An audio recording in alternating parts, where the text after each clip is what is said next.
Out of the street corners they scream. You knew it was coming. You've been waiting for this for months. Rumour hardened into fear and now they scream at you. The sirens, their hysterical wail tearing through the white noise of the city. And you run. You run to pick up those things that can never be replaced. A picture of them in the days when they still loved you. Your mother's wedding ring. And then you turn to your shelf of games. You only have room for 5. 5 games for Doomsday.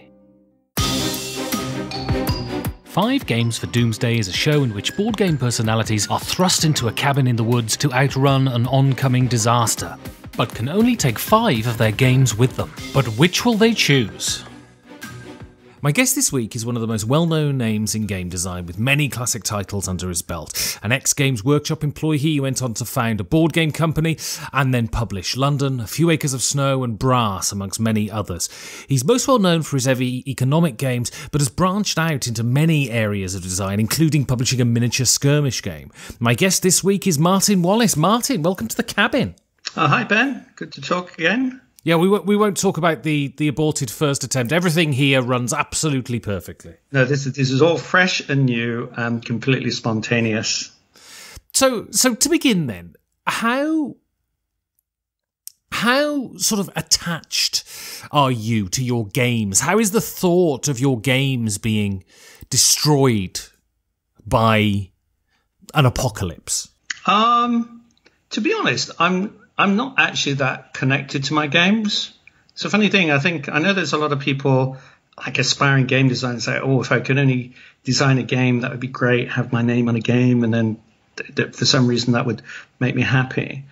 And the thing is, it does for about 10 seconds, and then you need to do it again. It's a little bit like a drug. You just have to keep going back for that little adrenaline hit of having a new game with your name on. So very often after I've done a game, I'm moving on to the next one. So I'm not massively attached to my old games. I know I should be, but and that's probably not a bad thing, because I think if you did grow too attached to them, that might, obviously, if they were all destroyed in the apocalypse, then you would be just infinitely sad. I mean, there's quite a long lead time, I guess, between you handing the game over and the game actually coming out. What is that initial feeling when you see it in a full production version, in a box, in shrink wrap? You've designed a lot of games. Is that the same for you today as it ever was? Yeah, it's always nice to see your name on something. I think it was always interesting when we were doing Essen, when we were doing Warfrog, Tree Frog, because it was very often the first time you saw the game was when it was delivered to the stand. So actually your first feeling was, okay, is there a mistake? Is there a mistake? Because there's always a mistake somewhere in there. And sometimes it would be a nice mistake, like, oh, there's a spelling mistake. The mistakes you really hated, like, oh, there's a component missing. Those were the ones that hurt. So there was always that nervousness of like, is the game complete? Which is why it's nice now when I'm not publishing. Well, now it's somebody else's problem. They have to deal with it. But yeah, it's cool. It's like I recently had the Judge Dredd game, the Wildlands Judge Dredd version of Wildlands 2, and I was like, yeah, it's cool. I got a Judge Dredd game with my name on it. So yeah, you get that little 10-second little feel good hit. I mean, there's a lot of people of your generation who are super big on 2000 and AD. Are you one of those? Oh god, yeah. When 2000 AD came out, yeah, I very much into that. I mean, it was just like no other comic. I never really got into the American comics. I never really got into Superman or Spider-Man or those kind of things. But 2000 AD, when it came out, there's 2 that came. There was 2000 AD and there's Battle. And they were just so different from anything else in the market. I mean, they were just amazing. The stories, the graphic representation of violence, which I suppose is what made them appealing to teenage boys. This was like, kind of X-rated movies in a comic book form. No, I was a big fan of Judge Dredd back then. Amazing storylines. And as you're aware, that it was a proving ground for a number of writers. And I think Neil Gaiman is probably the best known because, he used to write some of the content, some of the short stories for 2000 AD. So yeah, it's great to have something with my name on. It's great, that obviously 2000 AD is still going. It's interesting of how much it resonates today with today's market. I mean, I don't know how popular 2000 AD is nowadays. I mean, it obviously is still being published, so it still has some market. I mean, how do these British comics differ in tone from the American comics? Do you think there's a more wry, cynical, humorous side? I guess, are the British comics less pompous, for want of a better word? Yeah, to be honest, I've never really thought of. It's not something I've thought of because it's a long time ago that I used to read comics, and I mean, in terms of my exposure to comics more recently has been reading graphic novels like Watchmen and Sandman. But yeah, maybe they don't take themselves so seriously. I mean, you look at Judge Dredd himself. I mean, he's not a nice guy. He's really quite brutal. I mean, obviously, I suppose in that sense you'd argue in an American way, that he's obviously they're drawing from the kind of Dirty Harry school of policing. But no, it did feel very British, like, yes, this is something that belongs to us. It's not. I think with the American superheroes, they can seem a bit superficial.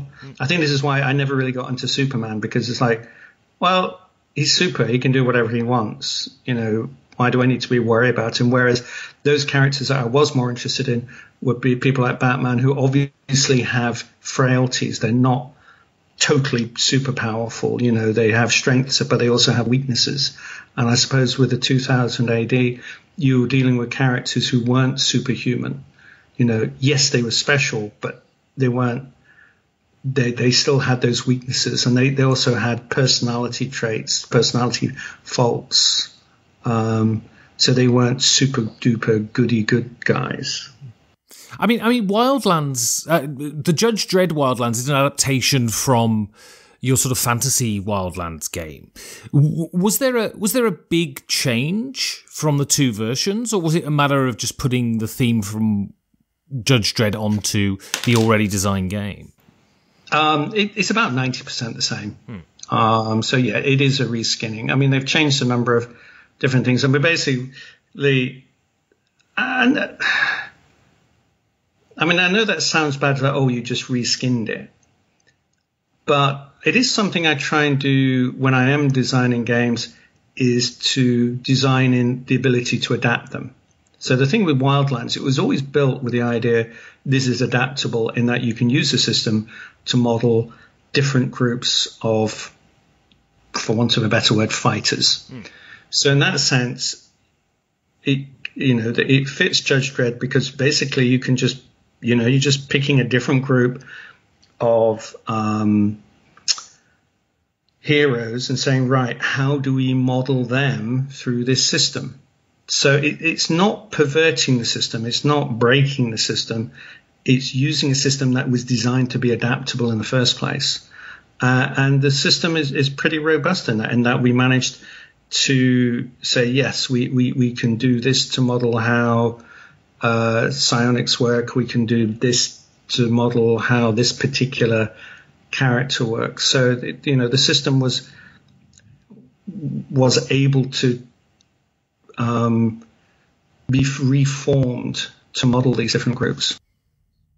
And I guess within war games and within sort of miniature games, there's much more sort of borrowing of systems and adapting systems than there is in board games. Oh, absolutely. I mean, you look at the card-driven games. That in fact, it seems to be very much the case that when a war game designer approaches the topic, it's not a case of how am I going to model this. It's which existing set of systems am I going to pick off the shelf to apply to this period. Which sometimes is a good thing. Other times I think, sometimes it's nice to come up with something original. But no, it is something it's done a lot with war games. So I want to go back to the beginning then. And you weren't born in Manchester, but you moved there when you were young and you lived in Salford. And when I have a particular sort of picture in my head when I think of Salford. How was it back in the 70s there? It was a bomb site. Literally, they used whenever they needed somewhere to film stuff about the Second World War, they filmed it close to our house because they were knocking down the back-to-back houses back then. So, I mean, my house was 15 minutes away from where the original Coronation Street was, because they used one of the streets close to where I lived as the model for Coronation Street and rebuilt the whole street at Granada Studios. So it was that classic back-to-back slums that you found in Engels' History of the Working Classes, if I'm remembering that book title right. But anyway, and then all of that got knocked down, and that's when they built all these high rises, so which in themselves led to a whole load of social problems. So it was a tough town. I remember when I was doing my teacher training, when I told my lecturer which school I used to go to in Salford, and he's like, "Oh my God, you went there?" Because it was, they used to send students in there, trainee teachers in there. It was like a war zone. So yeah, it was a tough place to grow up, but it was fun. And did you grow up in a working class household, or were your parents from a different sort of profession? No. My dad got a job. We were managing a wash house. Okay, because people back then, they didn't have baths in their houses. Okay, so my dad, it was basically a wash house. So it was like a large laundry area, and there were baths for people to come and bathe on their way back from work. I mean, it was a big place. It wasn't like some little corner laundrette. It was a massive, old 1920s laundry house. Because we also used to do the laundry for the local hospitals as well. So you had these big old industrial cleaner things. I mean, it's interesting that there's a museum, the Museum of Science and Technology in Manchester actually has a mock-up of where we used to live in their museum, because it's just really old stuff. And what sort of work were the people doing then who were visiting the bathhouse? What was the prevalent sort of industries there? A lot of them used to work at, a lot of them back then, you still had mills. You actually had cotton mills back then. I mean, this is Lowry land. This is, so you still, you have cotton mills there. A lot of people would work at the docks because Manchester docks was still operating back then. So yeah, you'd have light industries, stuff like that. Cousins Soap, they were a big employer in Salford. So yeah, it was very working class. Very. The school I went to, there were no rich kids at the school I went to. Everybody was poor, which meant you didn't notice you were poor because everybody was poor. So you didn't mind. There was nobody coming and saying, "Oh, look at my trainers. I've got these really." There was nothing like that. Yeah, it was interesting in my school because I was from a poor family, but I was in the countryside, and so it was, it was a mix between sort of farmers' kids, council estate kids like me, and then in the sort of satellite villages around the town, there was a lot of sort of barristers and architects who worked in Birmingham, and they would send their kids because our school was super good. So there was a real focus on parental income, I think, at my school. Yeah. No, we had nothing like that. But back then, education, it's got a lot worse. I mean, the kind of teachers I had at school, a lot of them had fought in the Second World War, so they were tough cookies. These are people who had fought. I remember my head teacher at my secondary school was a beach master at Normandy.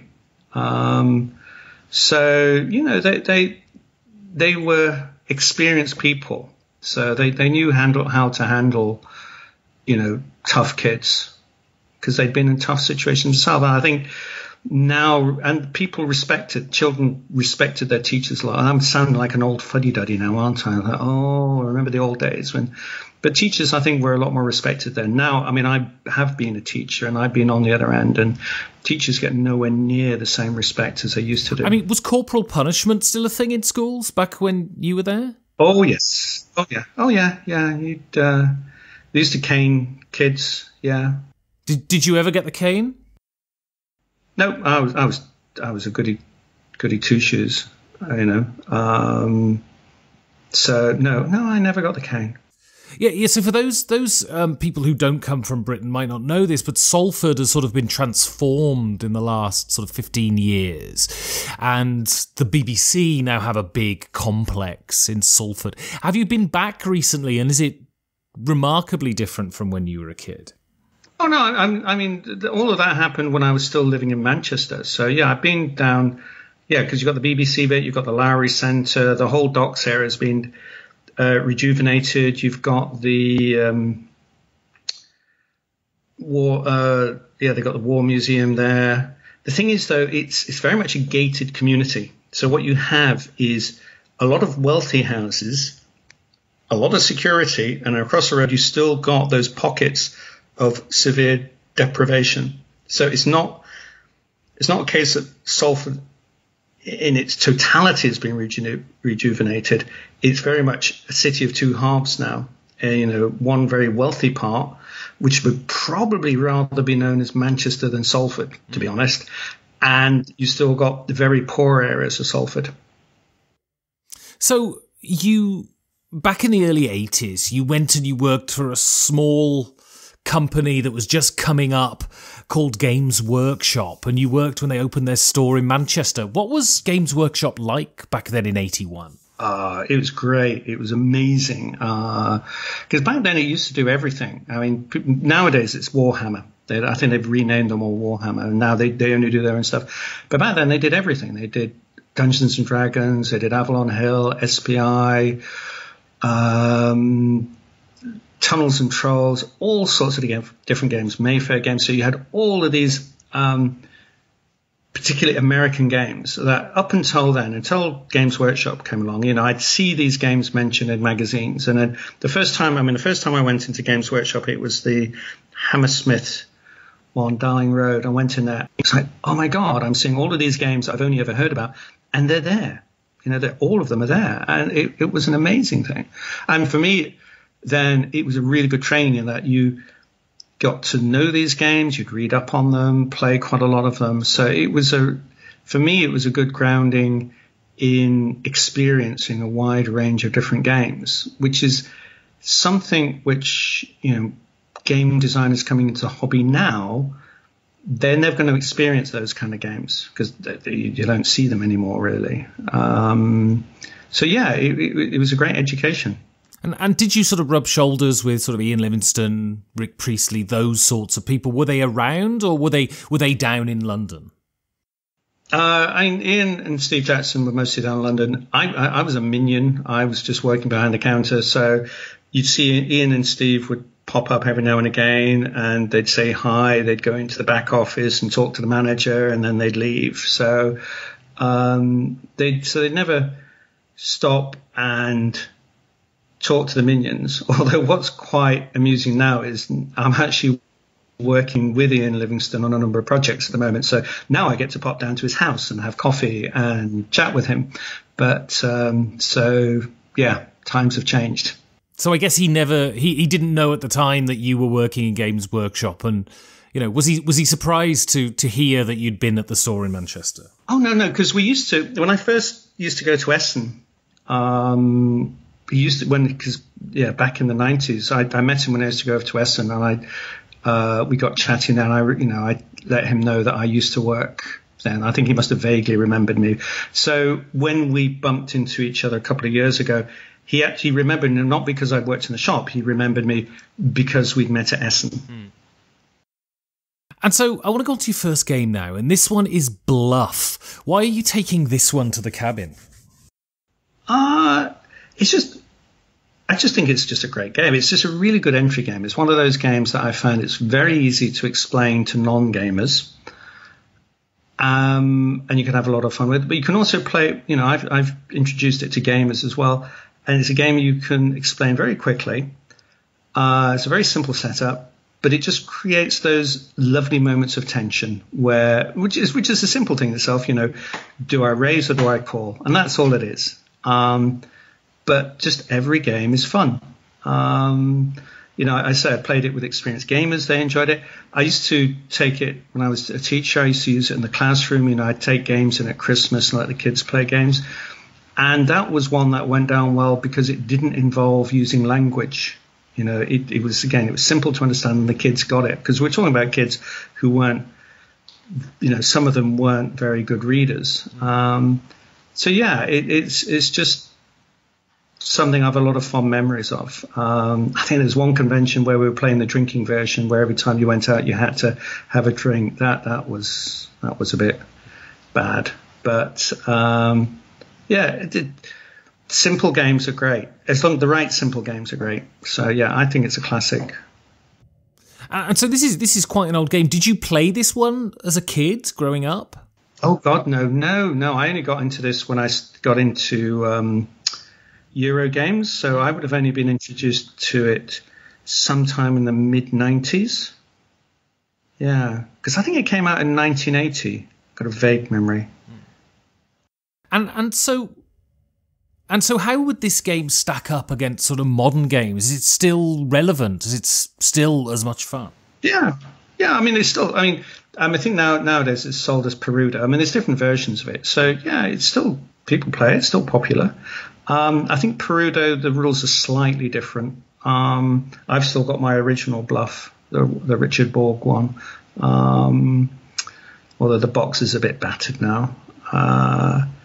It's an evergreen. So I want to go on now and talk about sort of what you studied, your teaching career, and I guess the importance of history. So you studied history at university. What drew you to the subject? Well, I went back as a mature student. I went to Manchester Polytechnic, and I suppose with history, because I was a war gamer, so history appealed to me. Mostly because I, through war games, picked up quite a bit of military history. So it's kind of expanding on that. And what area did you specialise in? What did you really enjoy studying at university? We did the American Civil War. We did the Industrial Revolution. We did the Reformation, anarchism in Spain. English Civil War, so a variety of stuff. I mean, to a certain degree, didn't really matter what you do. It taught me a set of skills that are useful now for what I do, which is how you go about researching something, researching a theme, and applying the ability to try and pare things down to their essence. In that, a history course is very much reading a lot and then writing a 2,000-word essay. So you're having to condense information, and which is pretty much the same process for designing a board game with a historical theme. It's about condensing information and taking what's salient, what the critical parts of whatever theme you are doing. And so when I think of Manchester, I think of the town of Engels and Marx, and I assume that Manchester is very much a Labour stronghold. When you were studying history, did you feel the influence of Eric Hobsbawm and these sort of eminent left-wing historians sort of hanging over you? Yeah, I mean, my mum was a Labour councillor, my dad was secretary of the local Labour Party. And I was a member of the Young Socialists. So I was involved in politics anyway at a young age. Used to go to Durham Miners Gala on a regular basis for a few years. And when I did my dissertation, I did it on housing policy. And because my dad knew, I was able to interview people like Frank Alone, who was the ex-MP for Manchester East, and also Harry Williams, who was the ex-mayor, because these are people who knew my dad, and oh yeah, we know your dad, yeah, we'll do an interview with you. So yeah, I was kind of aware that where I was living, that there was a history to it. Yeah. And so I think you've kind of mentioned it, but was it your studies and your background in politics that has influenced a lot of the games you've designed? Because a lot of the games you designed are set in the real world in historical periods. I think, as I say, my background was wargaming. And then in the 90s, a friend of mine introduced me to Euro games. I think the first one was, it was at Res Publica. There was one by Rainer Knizia with a Roman-themed game. And when I first played these Euro games, it was like a revelation. It's like, oh my God, these are really simple. They're clean. They play in a short period of time, but there's still skill. And so at that point, it's like, and it's pretty much then, and it's continued today, it's like, how do you apply the streamlined rules of a Euro game to your more complex historical themes, or what you would call nowadays Ameritrash style games? So that was my approach then, and that's my approach now, is how can you do more complex themes with the simplest rule set? Do you think you were one of the originators of the concept of the hybrid game? I have no idea. I think I'd probably, obviously there weren't many game designers around then, so probably one of the early adapters, but I suspect the Ragnar brothers would also have a claim to that, and they were working in a similar space. They would probably be the closest to that. Richard Breeze, not so much. I mean, he was working around them, but his tended to be more Euro games anyway, with his own, obviously, because they're all key-themed games. But the Ragnar brothers were trying to do a similar thing of mixing real-world history with simpler mechanics. So you went on and you got into supply teaching. And when I think about the way we treated our supply teachers at school, I mean, how was that? Was it traumatic? Do you still bear the scars to this day? I still have nightmares. Yeah, I still have these dreams where I'm back in the classroom. It's like, oh my God, get me out of here. Yeah, it was tough. I dealt with some really, really tough classes, because generally if you're a supply teacher in Manchester, you're going to schools where they have, I suppose, what you would call higher stress teachers, because they're more likely to be off sick. So yeah, most of the schools I went to were really tough. So were you in sort of Moss Side, Hume, those sort of places? Yep. Yeah, I was kind of in the schools where, I was in Moss Side, one school where you get a 5-year-old bringing a gun that they found on the street. I'd worked in schools where things got so bad. I remember one school where the head teacher hung himself because he couldn't cope with it anymore. So yeah, you dealt some really difficult children, but they came from really tough backgrounds. And did you see because you did it for quite a long time, did you see a difference between governments? Did you see the sort of disenfranchised and the poor improve under a Labour system, or, feel more free under a Conservative system, or was there no real difference? Do the poor just continue to get screwed kind of regardless of who's in power? The key thing, to be honest, there's pretty much a continuation between the Labour and Conservative governments. Things went bad when the Conservatives brought in the changes in the 1980s, when the Baker reforms came in, and that was the start of the rot. And it just got worse, where things became overly prescriptive.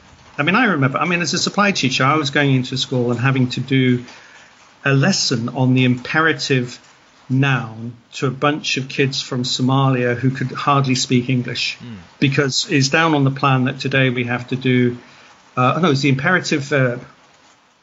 And I was talking to my mate in the pub after that, who is a well-known, is a historian. I said, I had to teach the imperative verb today. And he said, what is the imperative verb? Oh, it's basically when you tell somebody to do something. It's like, you had to teach these really crazy things to kids that had no relationship to where kids were coming from, because it was part of a government plan. Maths in particular, they had these things where they had this math scheme where every school would have to do the same lesson on exactly the same day. And it was awful because, especially, in your more working class schools, you can't not everybody can go at the same pace. It used to be, when I was a kid, teachers were more of a guide. They would work with the children they had, and they would push them as far as they could, but they wouldn't push them too far, and you got an education. I went to a tough working class school, and I got an education. The kids who would go there now would not get the same education I did. And so why, essentially, did you do supply teaching for so long and not actually get a full-time teaching position at one school? Well, at first it's because I couldn't get a full-time contract, because I'd trained as a secondary school teacher, and I switched to primary because there was no work around where I was for a secondary school teacher. So initially it was because I was just trying to get experience.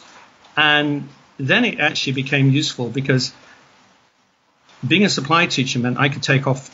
If I wasn't available for work, I'd just take the time off. And this is interesting, going back to the Ragnar brothers, because the Ragnar brothers, the two main guys, were both teachers, and they could never go to Essen because they could never get the time off. Where I was a supply teacher, and if I needed to take time off, I'd say, yeah, I'm not working that week, and there's nothing you can do.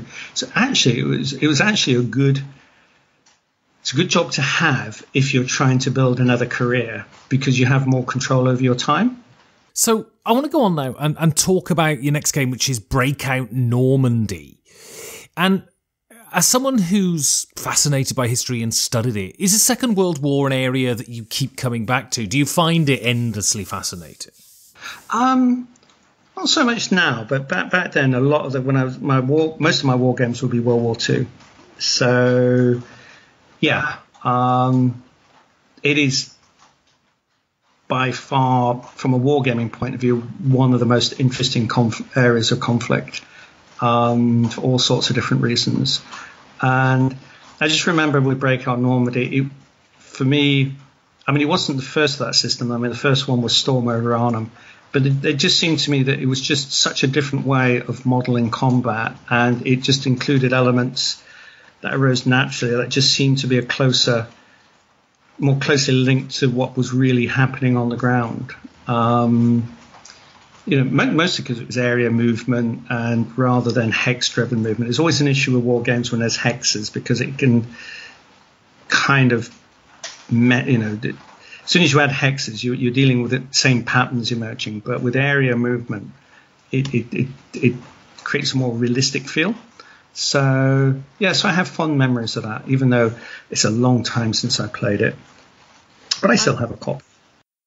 And, it seems to me, reading up on the game, I haven't played it myself, but, you have this element of trying to break out from the Normandy beaches and the Germans having to hem the Allies in. And it seems to me to have an inherent story attached to it. Does it tell a good story, this game? Yeah, it does. It retells that story very well, in that, the English, the British forces, they do get held up round Caen. It is tough to break out there, and generally, yes, your breakout does tend to come from the American side, because it is harder for the Germans to reinforce that area. So it does a good job of modelling that story, yeah.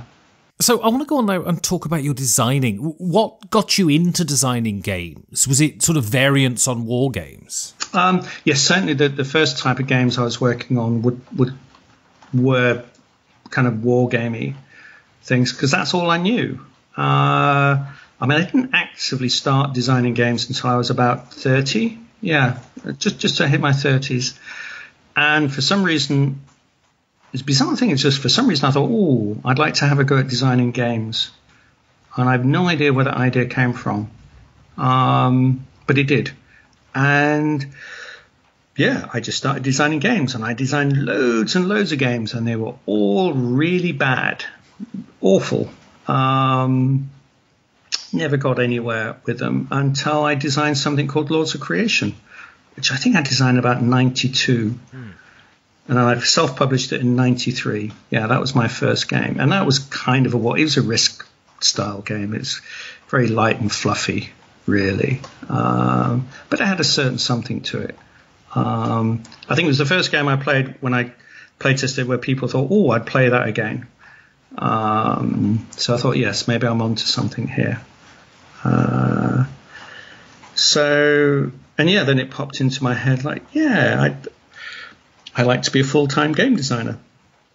And I thought it would happen very quickly, and then it didn't. It took a long time, but I got there in the end.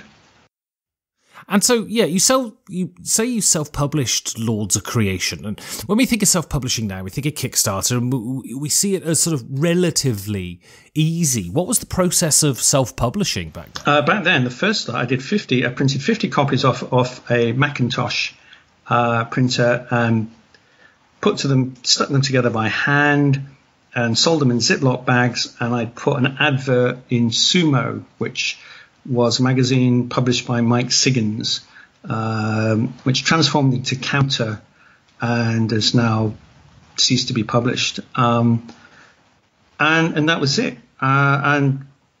Did 50 copies, and they sold out pretty quickly. But what was interesting, I got an awful lot of orders from Germany, which kind of made me aware of the German market. Because I get these phone calls from Germans saying, how do I get a copy of Lords of Creation? And so what's the kind of money that you're going to make from something like Lords of Creation? Did you make any money from it? No. Didn't make much money from that. Made a bit of money. The second game I did, 1630 something. That made a little bit of money, and then I kind of spent it all because I've never been very good with money. It's always been, even now, it's tough. It's interesting. I was in Dallas for BGG-Con a couple of weeks ago, and I did the Tabletop Network conference because that was just before BGG-Con. And saying, even for somebody like me that might presume I've been doing it for years and have lots of games to earn out, it's still tough making a living. It really is. There'll be times in the year where I look at the bank account and go, ooh, there's not a lot of money in there. I hope to, have to hope something hits soon. So, has it been a difference? Because I've seen your profile. You've been always sort of a big name in the industry since I've been involved in games. But really, the Roxley reprint of Brass was a major thing. Has that sort of changed things in that sense? Oh, absolutely. Brass has saved Brass has been amazing. In that the Kickstarter did really well, so I made a good chunk of money from that. And then they reprinted 30,000 units this year. And the thing with Roxley is they pay their royalties up front on units printed rather than sold. So that's been my main source of income. And it's been Brass, which when you think about it is incredible because it's a complicated game on a rather dull subject. But for some reason, Roxley did an amazing job on it, but it seems to have struck a chord. So, and it's also interesting in that, back when I started, there wasn't a market there for this kind of game. There was a small market, but the market you could say was a couple of thousand. When we started doing full color games with Empires of the Ancient World and Way Out West, the minimum print run you could get away with was 3,000 units, and that's what we printed because it was all print technology. So you could only get, that was the lowest print run you could do, which was a big print run back then because it was tough to sell 3,000 units.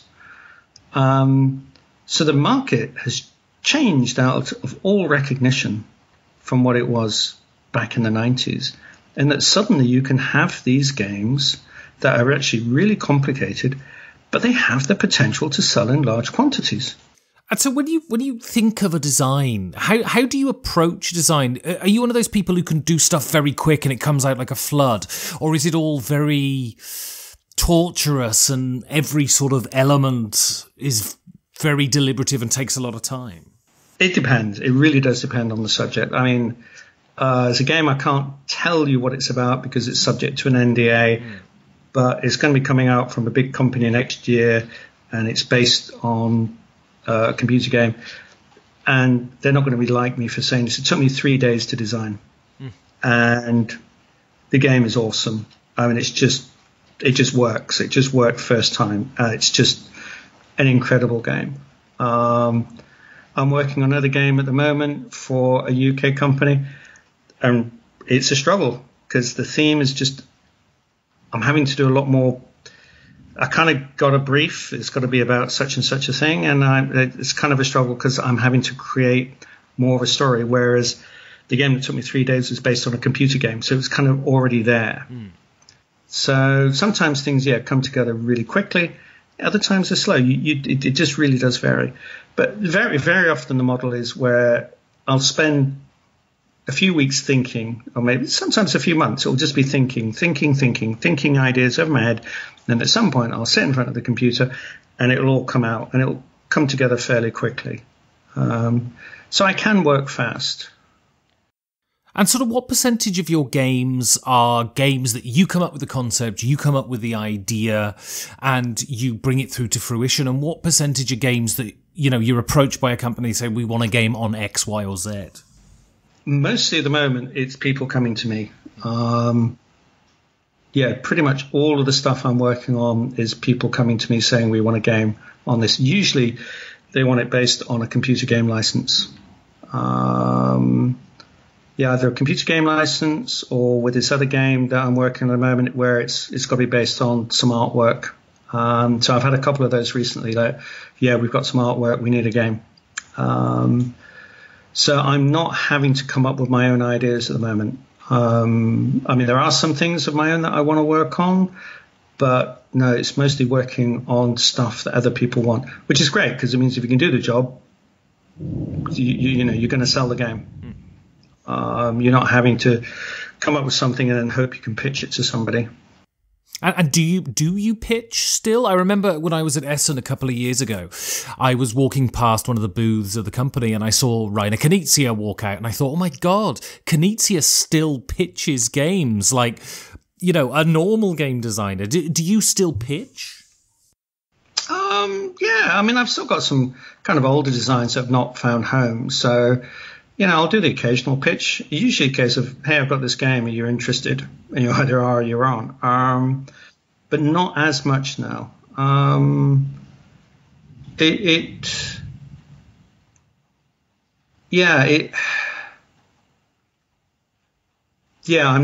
not stuck in that situation of having to go around different companies and have that series of rejections. Now I'm much more focused, like which companies do I want to work with and what projects I'm going to work with, with these companies, so that my design time, I'm not wasting any of my design time. I'm not doing stuff that's never going to see the light of day, because, when you're doing this for a living, you don't want that. You want the stuff that you work on to earn your money, because I've still got bills to pay. I've got rent to pay, food to buy, stuff like that. And so when you think of your games, there are lots that are very well known. Can you think of a game that you could recommend to someone listening to this, one of yours from your catalogue that's not so well known, but you're particularly proud of and they should seek out? I always thought Via Nebula could have done better than it did, because it's basically a boiled down brass. And I thought it worked really nicely. And they did a lovely job on the production, but it never really went anywhere. So I think if somebody was looking for a lighter Wallace game, that's a good place to start. It's a nice, clean design. There's depth to it, but it plays quickly and it's easy to understand. But I'm not sure if you'll be able to get copies now. So your next game is Billabong. And so this is essentially an abstract game. Do you find yourself drawn towards abstracts? No, generally I don't like abstracts. No, not a big fan of abstracts. I just remember it's just a game that struck me.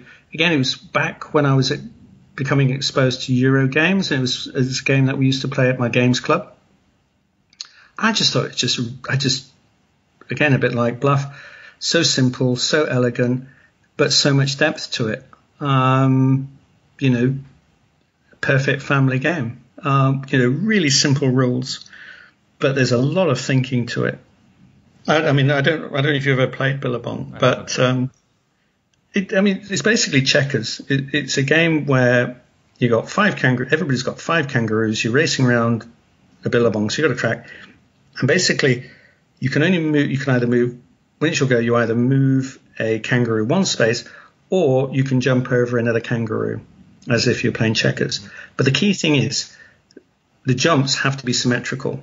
So if I'm next to the kangaroo I'm jumping over, then I end up next to it. But if I'm, say, 2 spaces away, then I end up 2 spaces beyond it. Okay? But you can jump multiple kangaroos. So the game is all about finding that move that moves your kangaroo furthest around the board. And you can find these little amazing moves where you can do a series of 5 or 6 different jumps. But the wonderful thing is it's got a perfect catch-up thing in that if you move your kangaroo into the lead, by definition, you've got nobody to jump over. So it's a bit like a 15 or maybe a 5,000 meter race where it's about pacing yourself. You don't want to be in the lead, but you want to be in the pack, in that if you get left behind, you've got nobody to jump over. If you're in the front, you've got nobody to jump over. But if you're in the pack, you've got lots of options. And it's about keeping all your 5 kangaroos in the pack, trying to make sure that maybe they can support each other so that you can make that race for the final line. Because the winner is the person that gets all 5 of their kangaroos back over the line. And so you've got that wonderful race story where it's not about getting into the lead and then leading from the front. It's about pacing yourself, but all with a very simple set of rules that you can literally explain in a minute. And you've mentioned sort of a couple of times now your discovery of Eurogames. Was that moment with those older Knizia games and these German games in the 90s, was that a moment of revelation? Yes, definitely. Oh, again, there was nothing like it. I was used to playing really heavy SPI Avalon Hill games with really long rule books that would take hours and hours to play. So yeah, it really was like games from another planet. Now I find myself kind of bored with them because ultimately they tend to be very mechanistic. So now I found myself less enamored of your typical Euro game. But back then, no, they blew me away. So I want to talk about War Frog and Tree Frog now. Why start your own publishing company? Well, there weren't any other publishers around. I do remember sending stuff to Ragnar saying, "Oh, would you publish this?" And it was like, "No," because they don't do that. I do remember sending something to an American company, and I don't think I even ever got a reply. So there was nobody around that could publish your games. So it seemed, okay, let's try publishing ourselves. And there were other people. Charles Vasey was self-publishing then. So there were examples of other people doing self-publishing. Ragnar's were self-publishing effectively. They were publishing stuff. They were printing stuff on tea towels. So it was a case of, okay, if we can't get somebody to publish our stuff, then we'll have to publish it ourselves. And back then you could do that. You could self-publish on a printer and people would buy it because there's so few games around then that you could get away with it then. The first couple of times we went to Essen, the games are basically photocopied. And the production quality of them was awful. But we still sold them all. And at the time you were still, working as a teacher. When did this become a viable full-time career that you could hand in the mortarboard? Basically, it was when I started Tree Frog, when I started the Tree Frog model, which was about 2008. So yeah, I think I stopped teaching around about 2007. Tree Frog was a response to the fact that it was still very difficult to place games with publishers, and the royalties were not great. So Tree Frog was a model that would guarantee me a certain amount of income because it was based on the idea of doing 3 games a year, 1,500 of each game. Each one would be sold direct. Each one would be numbered and signed, so they would be collectible. And so it's Tree Frog that allowed me to make the transition from teacher to full-time game designer. Yeah, I remember. I was very sad when Tree Frog closed down, because it was a sort of an annual pilgrimage. My first ever demo at Essen was at the Tree Frog stand. And so, I mean, what did you enjoy and not enjoy about running your own company? The joy comes from being able to do exactly what you want to do. So I could do games that no other games company would have looked at publishing back then. So I could do a game about tin mining in Cornwall purely because my then girlfriend, her parents lived in Cornwall. I could do a game about moving cheese in Wensleydale because we used to go to Wensleydale a lot because Julia liked the cheese from Wensleydale. I could do a game about the history of Poland because a German friend of mine said that a game on Poland, the history of Poland, would never sell in Germany. And I pretty much did that as a bet.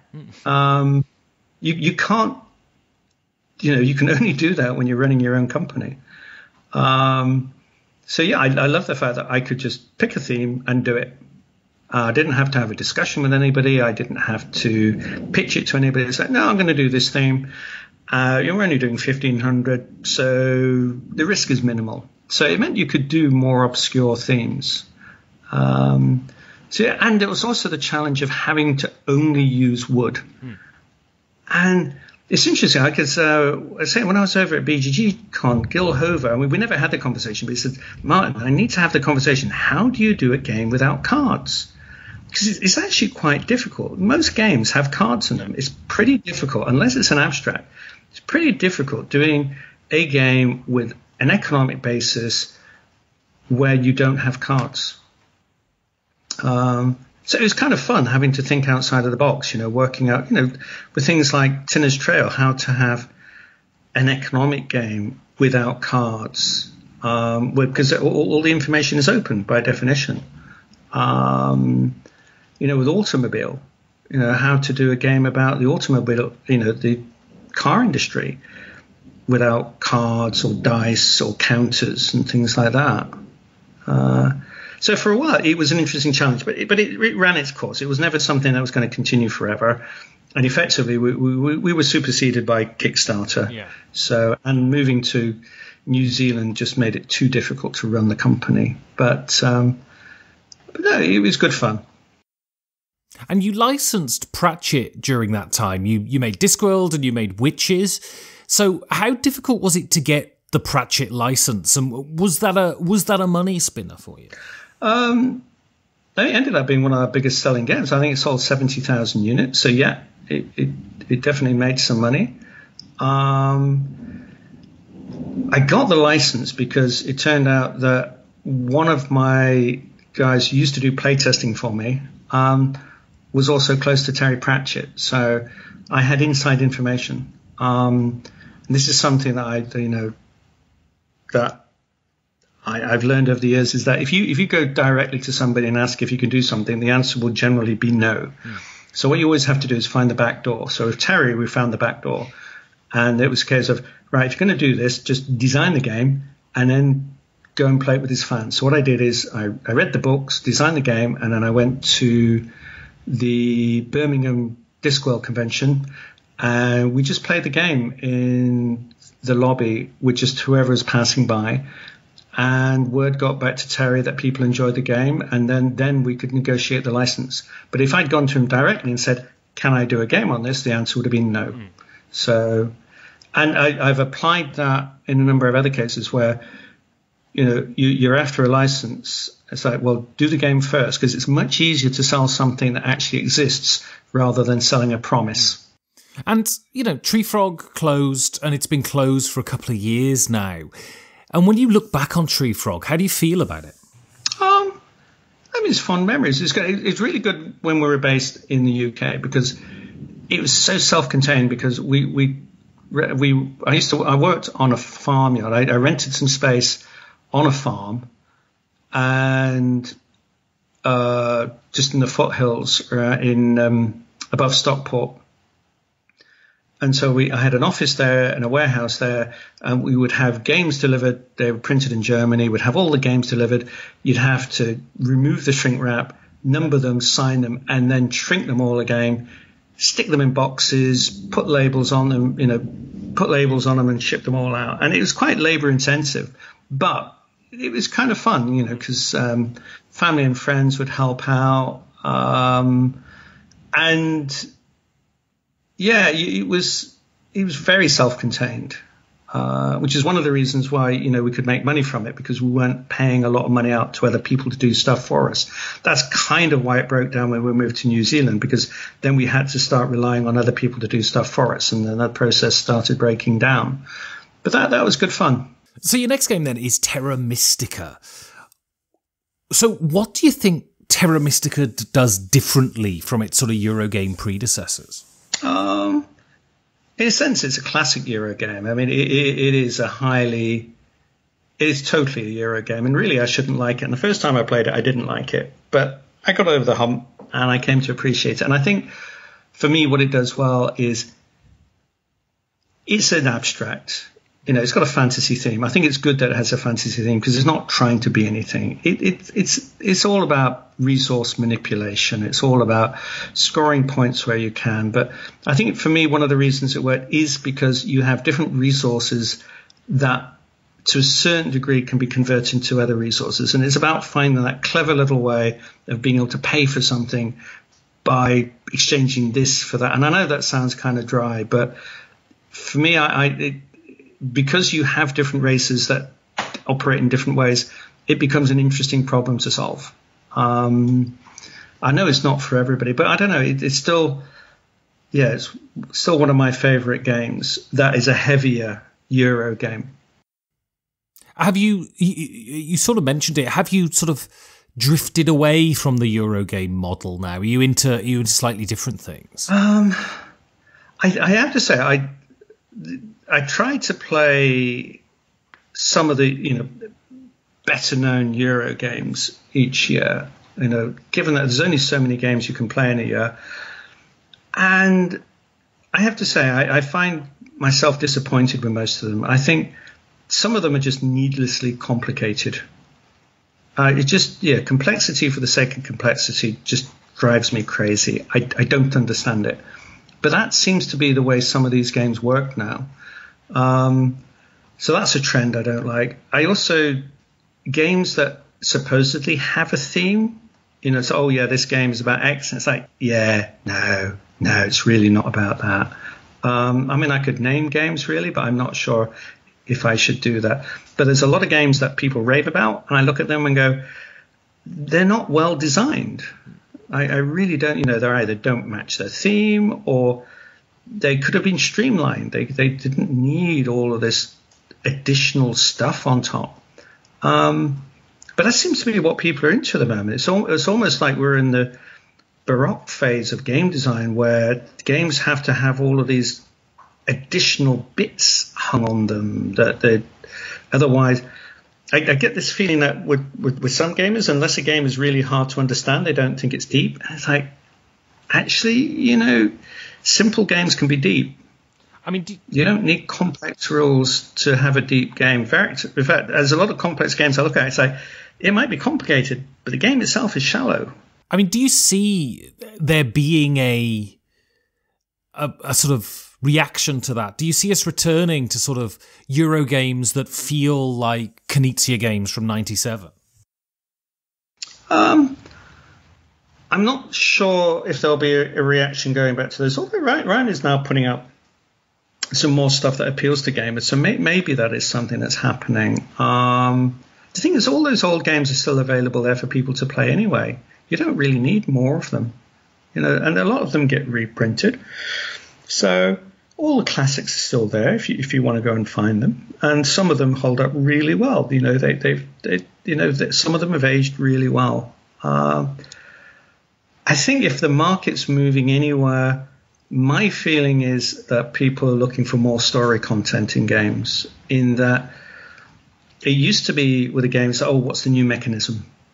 And now it feels to me there are no new mechanisms. The mechanisms are being done to death. It's just, and it doesn't excite me anymore. Whereas the games that seem to be doing well at the moment are games that impart some sort of story, that put you in a story, like Gloomhaven, although that's kind of very complicated. Or you look at the exit games where you've got an escape room situation, or the legacy games. You look at Pandemic Legacy, where okay, we're moving beyond what is a kind of simple Euro game to something where there is a story of a kind.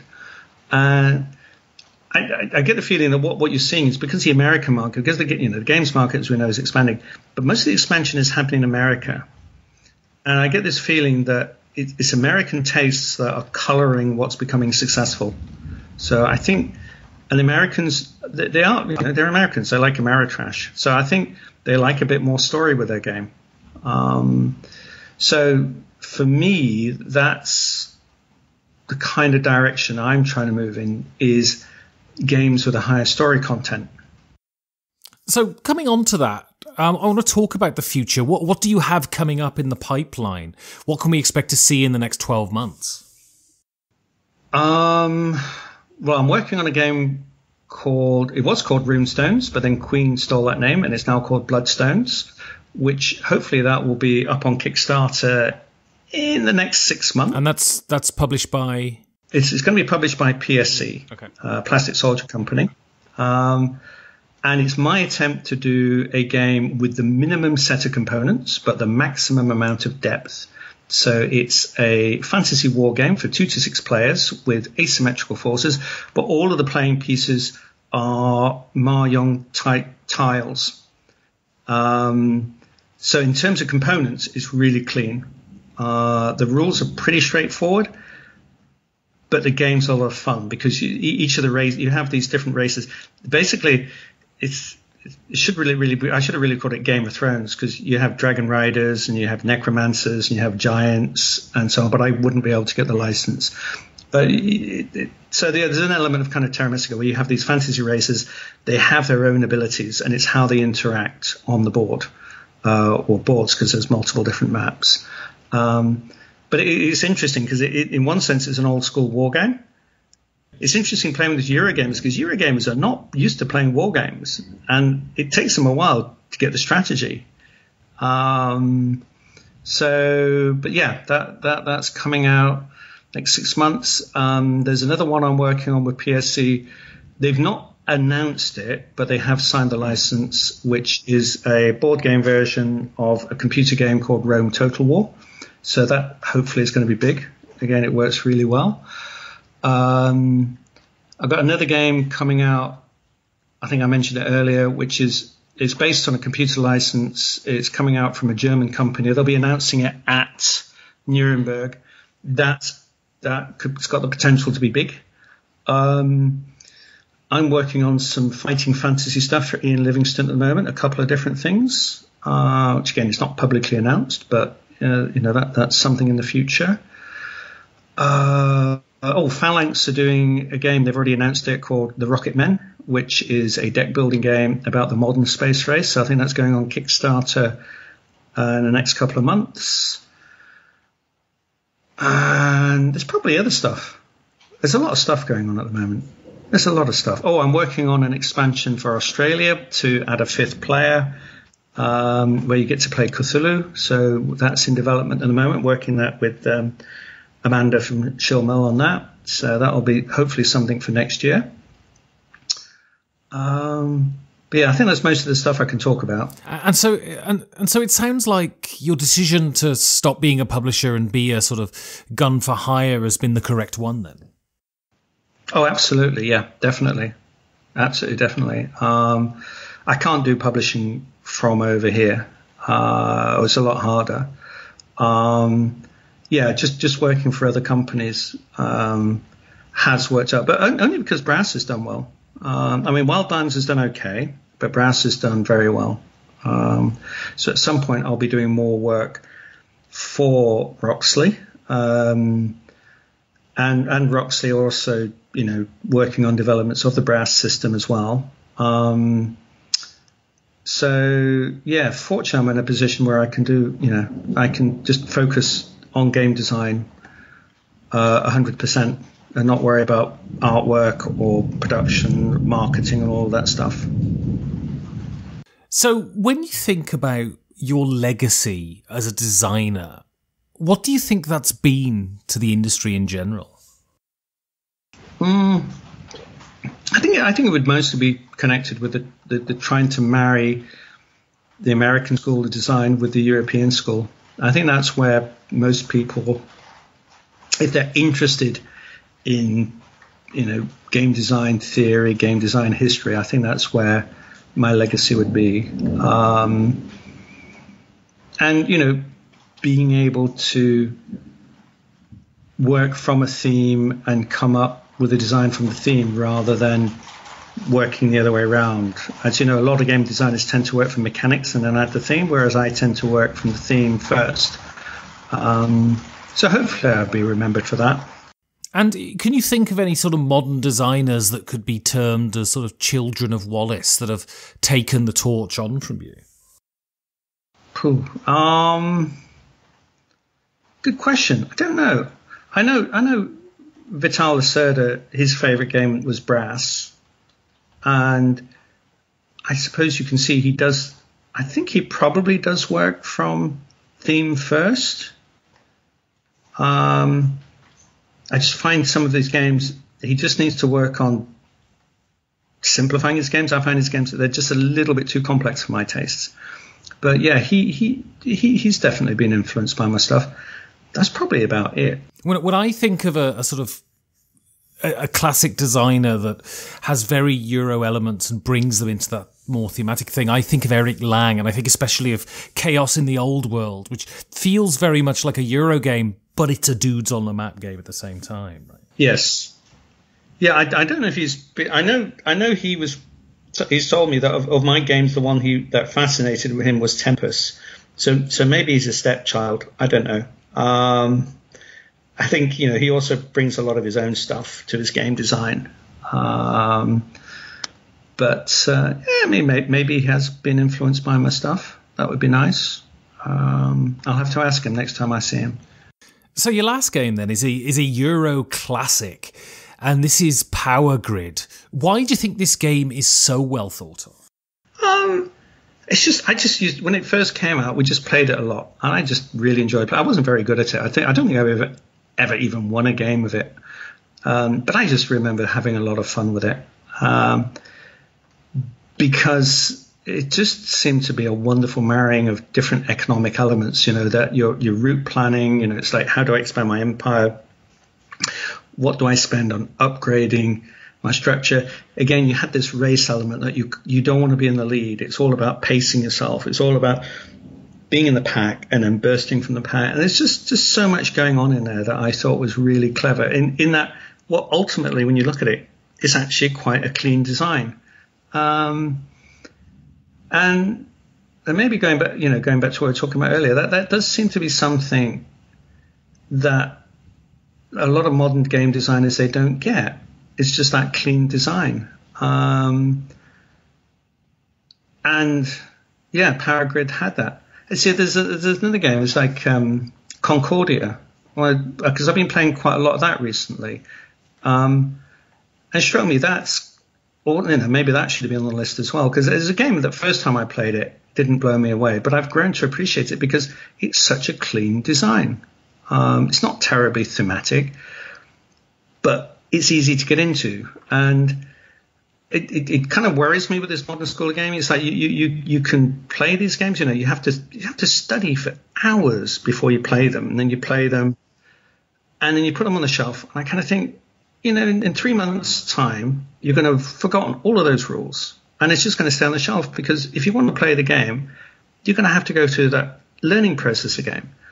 Whereas these more simple, elegant Euro-style games where the rules are more intuitive, it's a lot easier to get those back on the table, because it's a lot easier to refresh those rules. And which, to my mind, is why that's what you're aiming for. In game design is, it's allowing somebody to get back into that game without a massive amount of rules overload. And, you know, Power Grid kind of has that because it's kind of intuitive. You know, it all works. It all makes sense. And it feels like you're playing in that theme. So, one last question then. So you're heading off to the cabin, you're going through the bush, 88 miles an hour, and the car goes round a corner, the back seat flies open. 4 of the games fly out down a ravine into a river and are swept away for eternity. Which one do you hope is still sitting on the back seat of the car? Oh, that's a horrible question.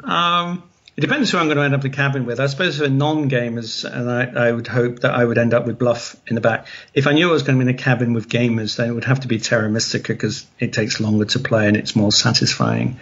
So it would be one of those two, depending on who's in the cabin. And if I definitely had to pin you down to one? Oh, probably Bluff. So if anyone wants to get hold of you, if they want to see what you're up to, what's coming on in the future, how can they go about doing that?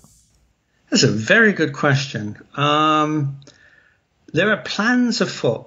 I am going to be making an effort to do more online stuff, but this will be in the new year. So I sort of have a website at the moment. I've just not made it public knowledge. But I'm going to be working with a friend of mine over here who's much better on much better on computers than I am.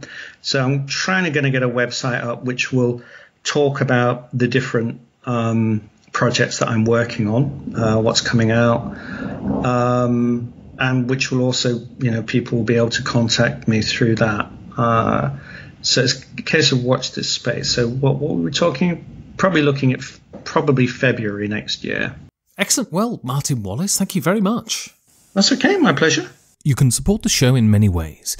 You can tell your friends, you can talk about it on social media, you can talk about it on your own blog, podcast or video, or you can support it directly by going to patreon.com/5G4D for a rolling donation, or for a one-off donation, hitting the PayPal link at the bottom of the website, 5gamesfordoomsday.com. It's these donations that keep the show going. Also, if you want to say something nice about the show, or if you want to say something horrible about the show, you can contact me on Twitter at 5gamesfordoomsday, or send an email at 5gamesfordoomsday@gmail.com. And if I've managed to tango myself away from the mysterious creeks and the truculent granola bars, I'll see you in 2 weeks for another 5 Games for Doomsday.